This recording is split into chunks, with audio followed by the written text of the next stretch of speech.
The U.S. downed 3 more flying objects this weekend, while North Korea paraded its intercontinental ballistic missiles in a weekend celebration. We're going to be discussing the aerial news from UFOs to missiles to drones, causing concern all around the world. The U.S. Supreme Court is slated to hear a case pertaining to big tech's potential role in the 2015 ISIS terrorist attack in Paris, France. A shooting at Michigan State University last night leaves at least 3 people dead, and what we now know about the suspect. And finally, to lighten the mood since it is Valentine's Day, I'm going to give you a brief history of this fun holiday. I'm Julie Hartman, and this is Timeless.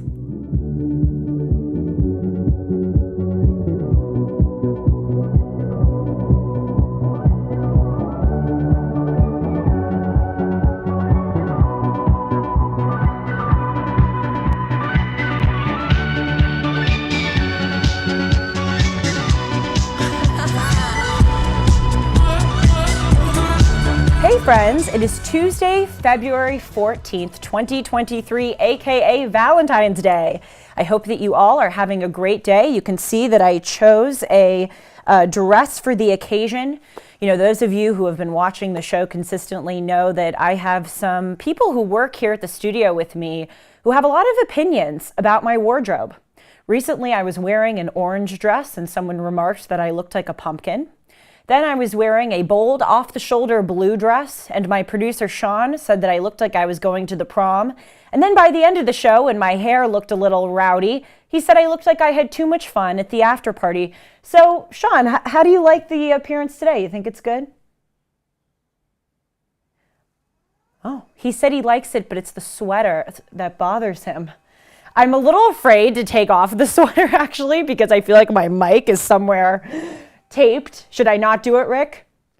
They're telling me to stay where I am. Well, at least they didn't hurl an insult at me. I'm viewing that as a win today.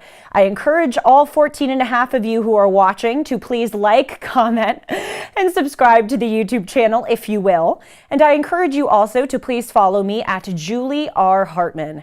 I do these 60-second news clips every day just to give you a synopsis of the most important events of the day. And I'm going to be really trying to post more on my social media, so please follow me and check that out. You can also email me anytime about any subject at julie@julie-hartman.com. I'll say this one thing and then we'll get to the news. I'm thinking about doing a Q&A segment on this show where you can write into me or DM me on Instagram or write me a letter if you want on any subject and I will answer the questions on air. So if you'd like to email me, just put in the subject line Q&A or question for Julie. And again, my email is julie@julie-hartman.com. On to the first news story of the day. I'm actually kind of categorizing all of these into a broader category called aerial news. And first, let's start with the obvious. The United States this past weekend downed 3 more unidentified flying objects.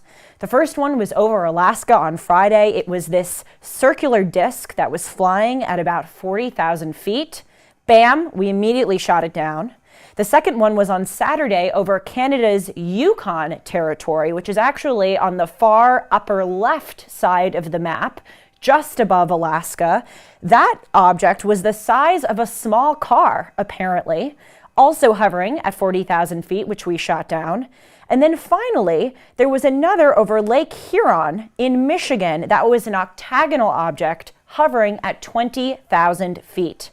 Now, our National Security Council spokesperson, John Kirby, said that these various flying objects posed legitimate threats to civilian air traffic because they were hovering just in that range that civilian passenger airplanes typically fly in.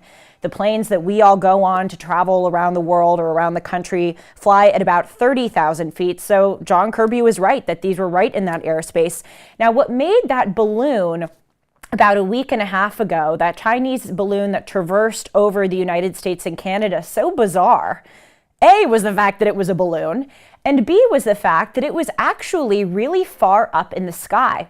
That was hovering at around 60,000 to 75,000 feet. So anyway, this is just An interesting difference between that balloon and these other area phenomena this past weekend.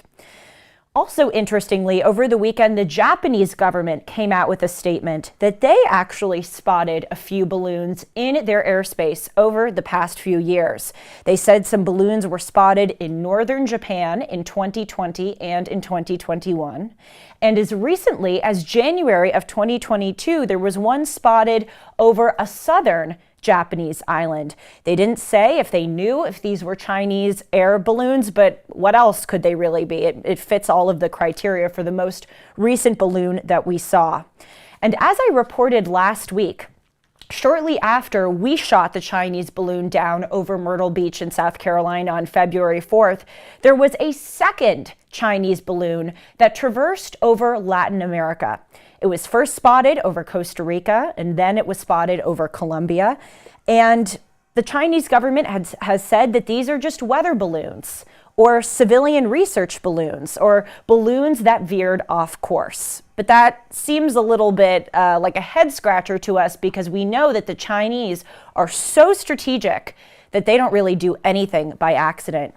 So the question here is, what are they doing with these balloons and with these unidentified aerial phenomena, which again, we don't know for certain. I'm referring to the ones this past weekend. We don't know for certain if these were Chinese devices, but again, it's almost certain that they are, because what else would they be?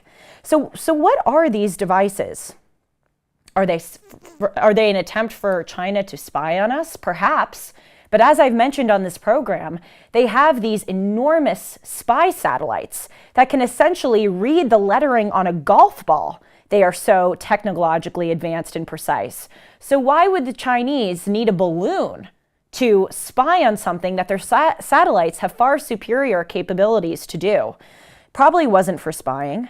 It seems more likely that this was an effort to intimidate us, and not just us, but Japan and those Latin American countries, and God knows where else the Chinese have sent these unidentified aerial phenomena in these balloons. Also, it's important to note that they're probably trying to provoke a response from various governments around the world. Of course, after we shot down the spy balloon on February 4th, a Chinese spokesperson came out and said that China assumes the right to respond to our response to their balloon. So that is no mistake. And I would also like to speculate that the Chinese have an eye towards the absurd in all of this. If you think about it, it really is an absurd thing that they are sending all of these aerial objects out around the world for no apparent purpose. And I think that's kind of part of the strategy. The whole point is that it's not obvious. They're trying to wreak havoc and create some chaos. And especially because the United States military just informed Congress that China has surpassed us in their number of intercontinental ballistic missiles. Again, it doesn't seem like these objects have any kind of security or surveillance capabilities, but are rather just to intimidate us and again, create some chaos.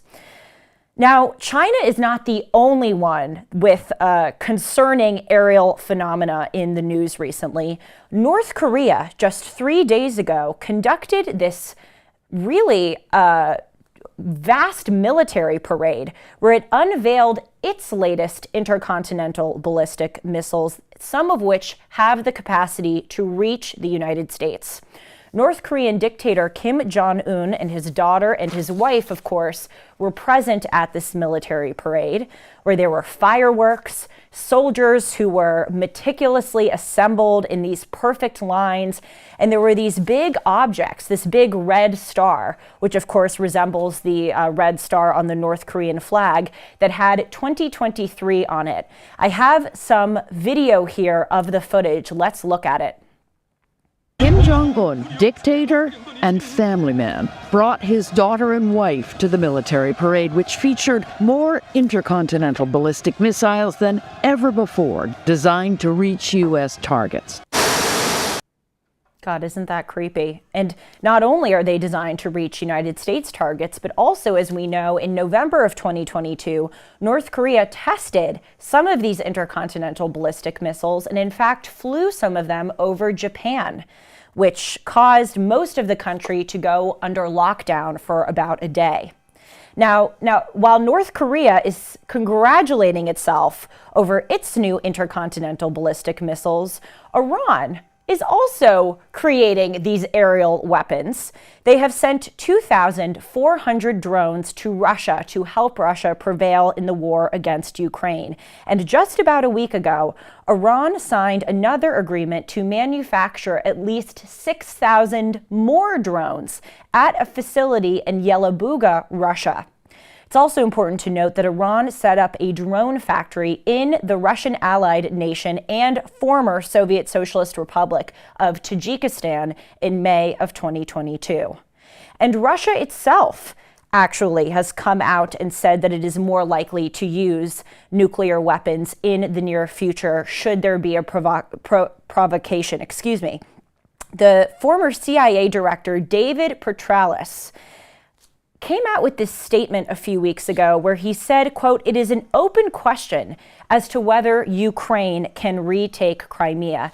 Now, of course, we all know that back in 2014, Russia invaded the peninsula of Crimea and it became part of Russian territory, though, of course, the international community does not recognize it as such. And for this CIA director to come out and say that we, the United States, are still having questions pertaining to the sovereignty of Crimea, that was, again, a highly provocative move in the eyes of the Russians. So in response, on January 31st, 2023, just about, what was that, 16 days ago, Sevastopol, which is the military base on Crimea that is now in Russian control, Sevastopol's civic chamber head, Alexander Formanchuk, responded to this former CIA director by saying, quote, "Any attempt to seize Crimea and return it to Ukraine will immediately escalate into a thermonuclear global conflict. Russia will not forgive this." We also know that Russia has the most nuclear warheads of any country on Earth. In 2022, it had nearly 6,000 of these warheads. We, the United States, are in the number two slot with about 5,500 nuclear warheads. And just yesterday, the president of Moldova came out and said that Russia is trying to use infiltrators to overthrow the pro-Western, pro-EU government of that country. And just about a few weeks ago, Russia sent one of its missiles over Moldova. So this is all to say, if we take a step back and we look at all of these different, again, I categorize them as aerial news, these aerial weapons by China, by North Korea, Iran, Russia. This is a terrifying world that we live in. It's a very volatile world as well.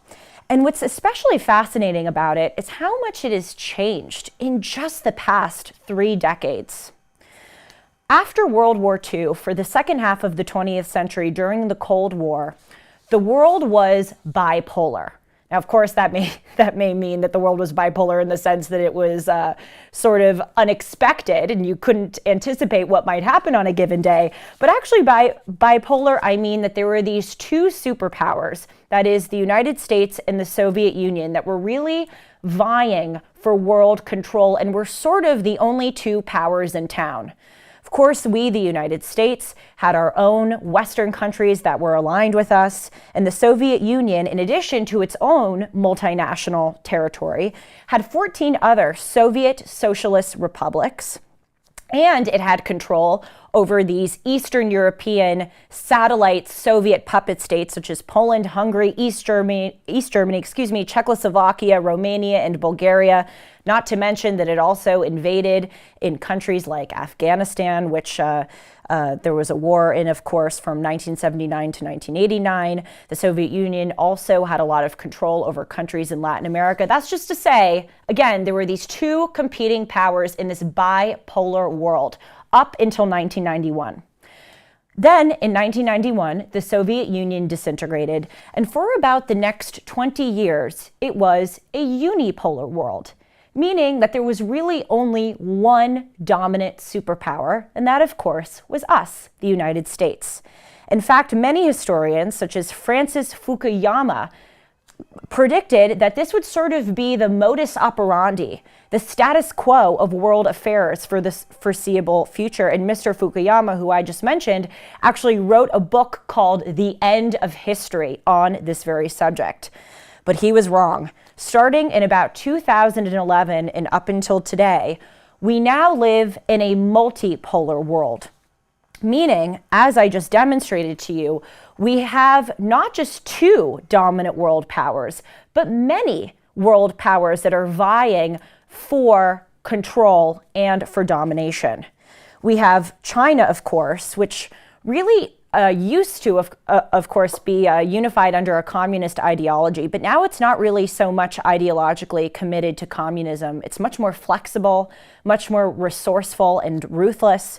And China's goal is to be the global hegemon. Then we have South Korea, which is sort of like China, but in the sense that they themselves want to be the global hegemon. But then we also have Iran, which is this Shiite fundamentalist state, which is completely different from the previous two. They want to see radical Sharia law take over not just their country, but surrounding Middle Eastern countries, and if they had it their way, the world. Then there's Russia, which isn't really unified under one ideology. Again, of course, once it was unified under communism.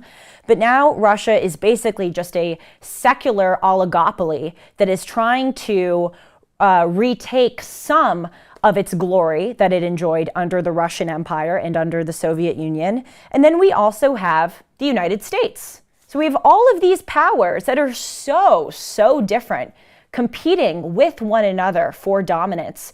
And as John Mearsheimer says, he's this brilliant political scientist at the University of Chicago, actually a multipolar world is something that we should probably be more afraid of than a bipolar world. Because in a multipolar world, countries are more likely to behave impulsively and rashly, especially if they think that one other power is surpassing them.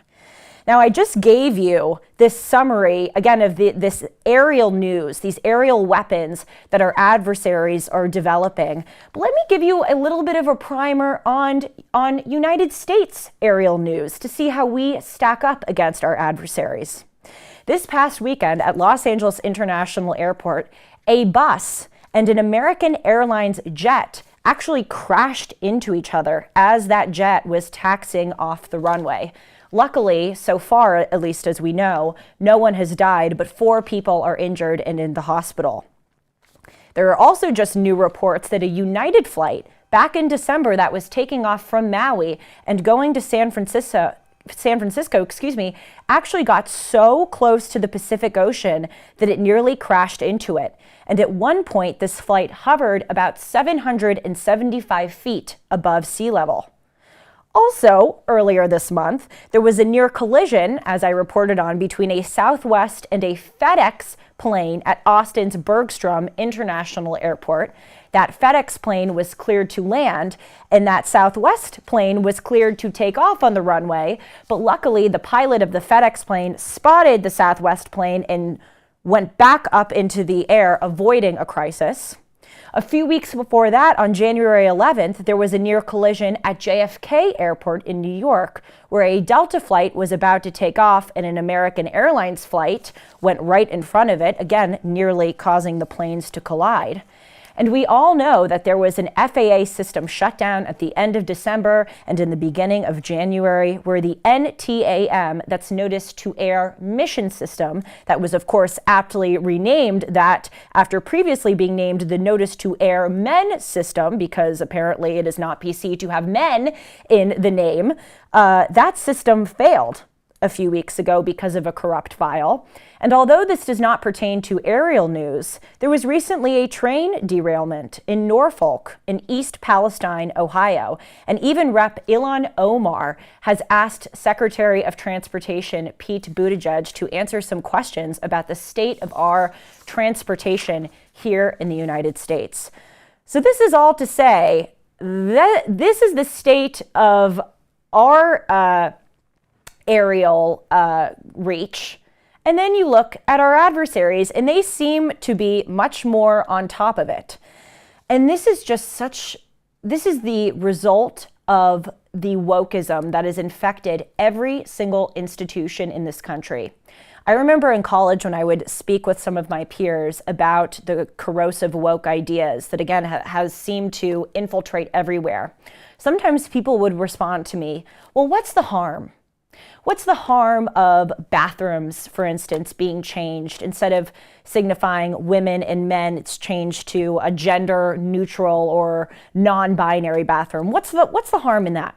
What's the harm of having a newspaper capitalize the B in black, but not capitalize the W in white? It's small. Who cares?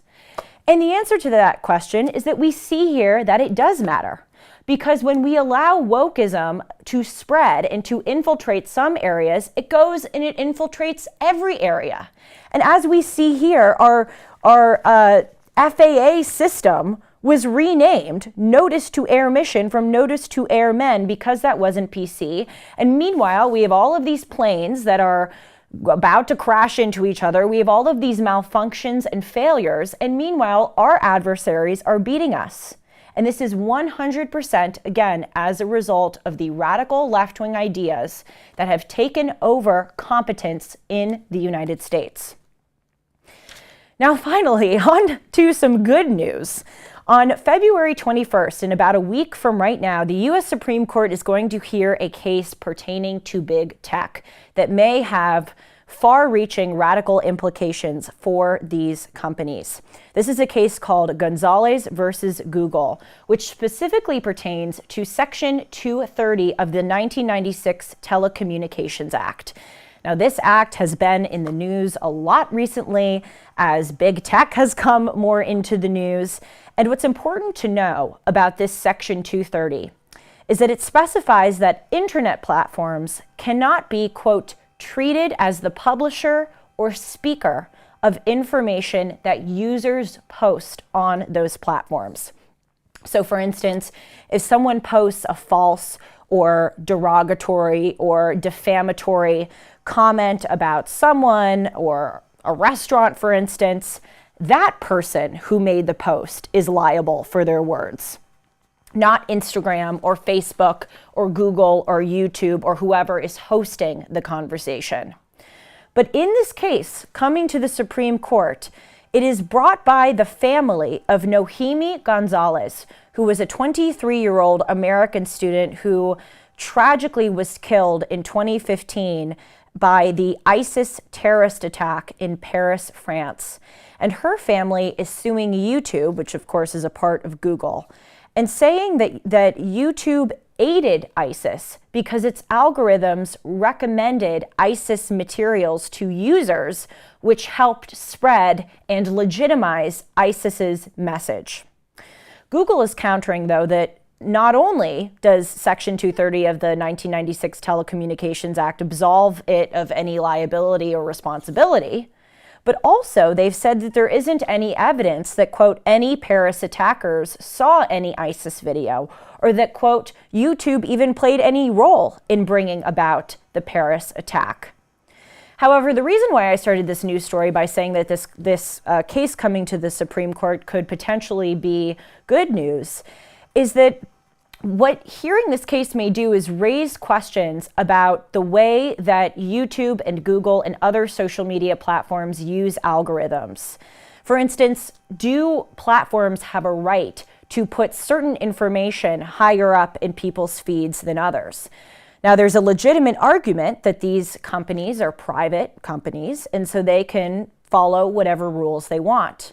But the problem is that when Facebook was founded, or YouTube, or Google, or Instagram, or Twitter, they promised to be open forums for free speech and the free exchange of ideas. So if they are manipulating these algorithms, it does seem like they are blatantly violating or countering their proposed mission statement. So I hope that this Supreme Court case will spur other Supreme Court cases that might be able to put some limits on the monopoly and the abuse that is practiced by these big tech corporations. And in our final news story of the day, last night there was a fatal mass shooting at the Michigan State University in East Lansing, Michigan, that left at least 3 people dead and 5 injured. The shooting started last night at 8:18 p.m. Eastern Time inside of a classroom building. The search for the suspect ceased about 9 hours after the start of the shooting, after the suspect was found dead by a self-inflicted gunshot wound. The suspect's name is Anthony Dwayne McRae. He's a 43-year-old man who had no known connection to the university. Now, of course, when tragedies like this happen, people immediately start discussing what may have caused this and, crucially, what could have been done to prevent it.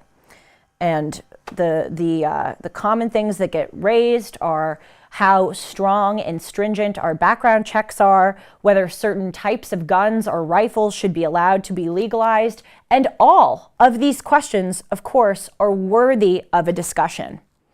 However, at least in my observation, what people fail to discuss is that in most of these shootings, not all, but certainly in most, the shooters have prior criminal records, and there are often clear signs of danger leading up to the perpetrator's actions.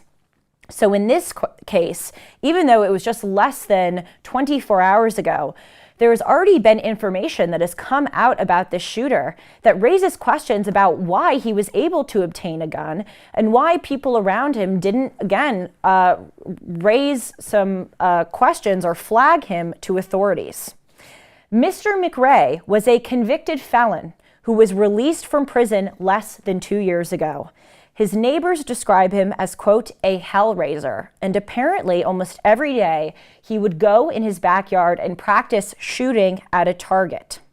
Mr. McRae's father also had such strong concerns about him that he encouraged him repeatedly to get rid of his firearms.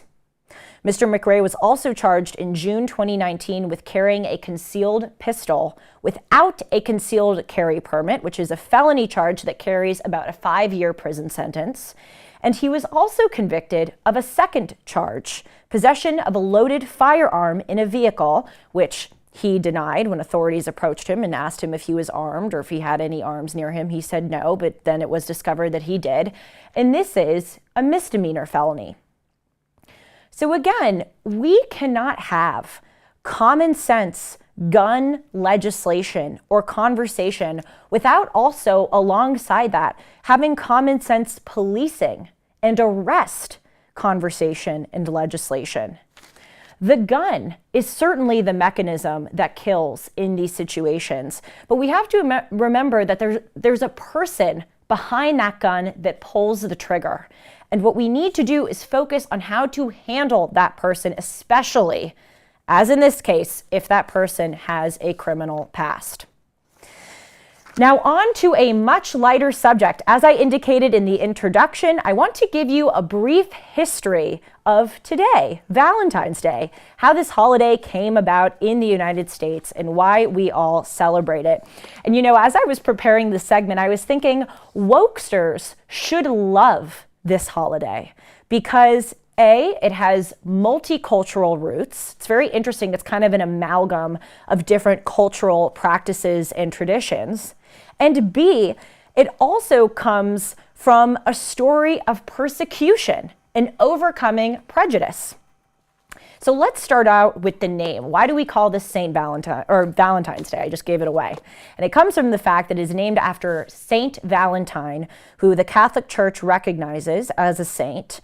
And actually, there are 3 of these Saint Valentines, and we don't really know which one is the one that we name this day after, but all of them were martyred during the time of the Romans when the Christians were persecuted early on. So I'm going to tell you about each of these 3 Saint Valentines, and you can decide for yourself which one we should say is the one who is named for today. The first Saint Valentine was actually killed by Emperor Claudius II, who is the Roman emperor in the 3rd century. And Claudius made this law where he said that because single men made better soldiers than married men who had wives and kids, he outlawed marriage for young men in order to encourage them to devote more to the service.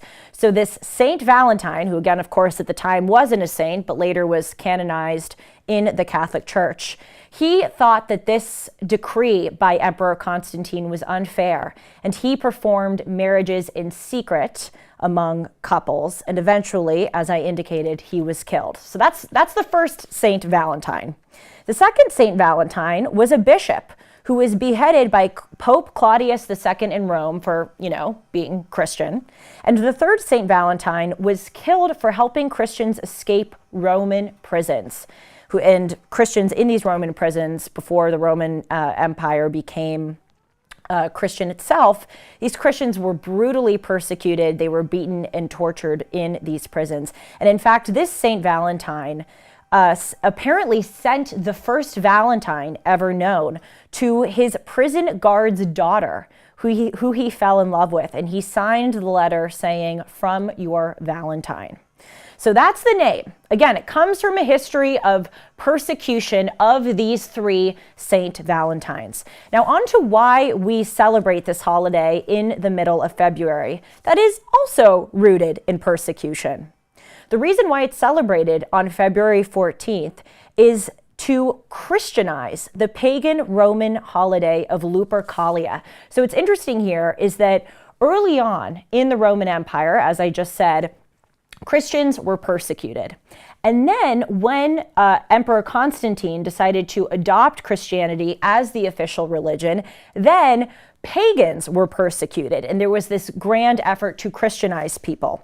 So actually, this is sort of similar with the story of Christmas itself, which I actually did an episode on a few weeks ago back in December, where the Roman Emperor Constantine picked December 25th as the date of Christmas because he wanted to put it alongside other pagan Roman holidays. In the Christmas case, they were Saturnina and Sol Invictus, in order to sort of transition people away from those Roman pagan holidays and towards Christian holidays.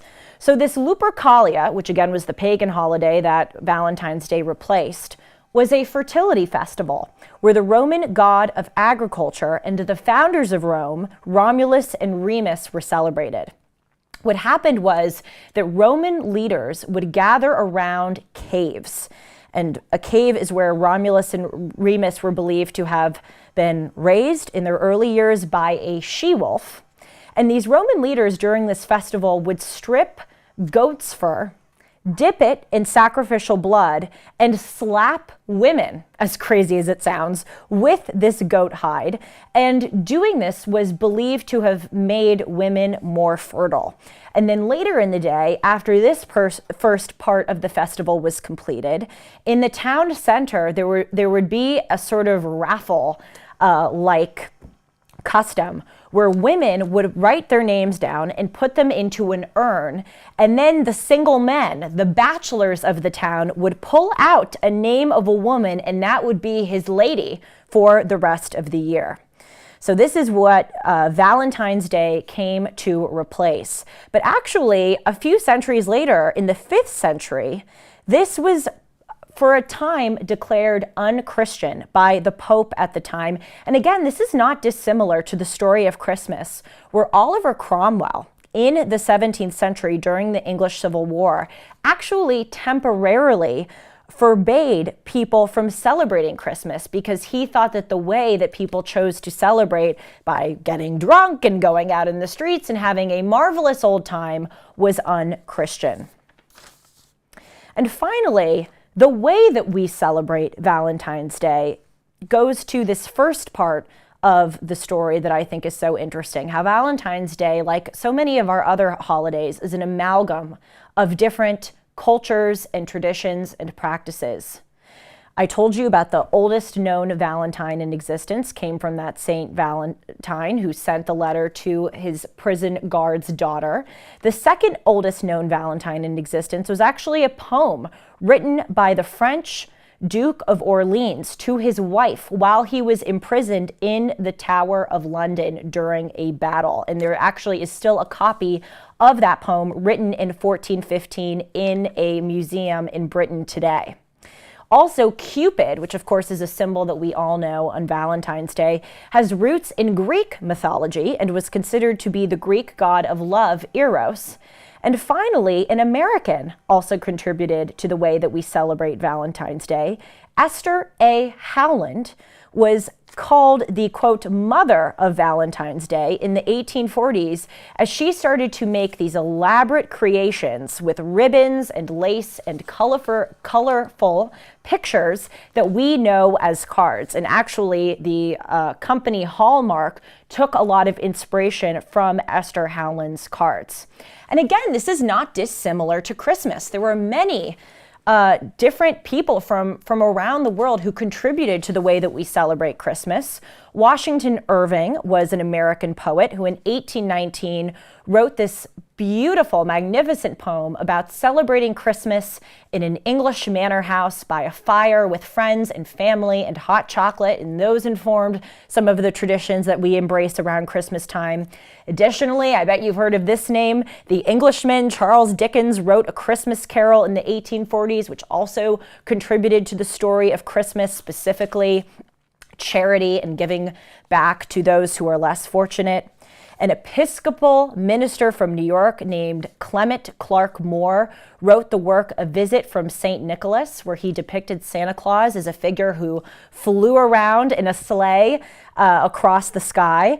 And the German-born, very famous cartoonist Thomas Nast actually was the first to depict Santa Claus as a portly man. So again, I always love looking at the history of these days because it can tell you so much about our civilization. And again, as corny as it sounds, teach us a lot of lessons about the way that we can combine different practices to make the best holiday. Now, finally, I want to play for you a really touching public display of affection that occurred recently in American life among some of our great American leaders who are clearly each other's Valentines. Of course, I'm talking about First Lady Jill Biden and Second Gentleman Douglas Emhoff.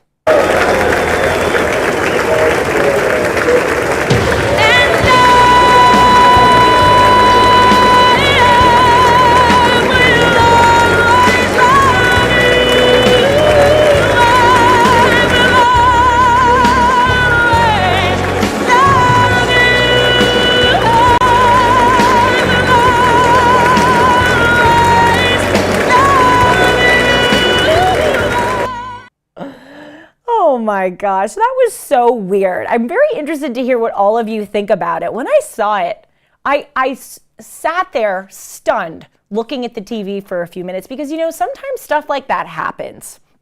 But what's weird is if you look at the video, when they do lock lips, afterwards they don't look stunned, like, oh my gosh, did we just do that? They kind of just carried on like it was normal. So, you know, who knows? There could be some incest going on in our highest offices in the land. It wouldn't shock me knowing those people. Thank you all so much for joining us today. And remember that each of our thoughts, choices, and actions shape who we are. So let's think clearly, choose wisely, and act with principle and determination. Happy Valentine's Day, everyone. See you tomorrow.